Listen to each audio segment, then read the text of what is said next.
কোন গুনাহে আল্লাহ বান্দার দিক থেকে মুখ ফিরিয়ে নেন। এই বিষয়ে প্রসিদ্ধ একটা হাদিস আছে, নবী সাল্লাল্লাহু আলাইহি ওয়াসাল্লাম বলেছেন, 3 ব্যক্তি এমন আছেন যাদের সাথে কিয়ামতের দিন আল্লাহ কথা বলবেন না, তাদেরকে আল্লাহ তাআলা পবিত্র করবেন না।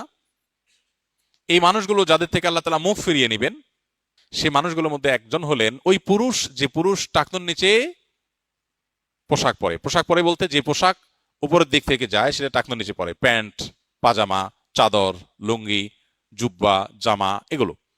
মুজা যেটা থাকেই নিচে, নিচ দিক থেকে পরা হয়, ওইটার কথা ভিন্ন। 2 নম্বর হলেন ওই ব্যক্তি, যে ব্যক্তি কাউকে দান করে খোঁটা দেয়, অথবা যাকে দান করেছেন তাকে নানার কথা দিয়ে কষ্ট দেয়।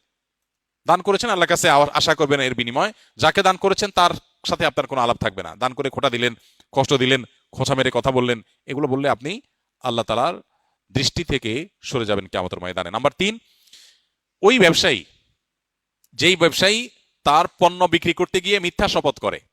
এখন তো ঘরে ঘরে, ভাই আল্লাহর কিরা, এটা কিনা পড়ছে এত, ভাই কিনতেও পারে না এত টাকা দিয়া, ডাহা মিথ্যা কথা।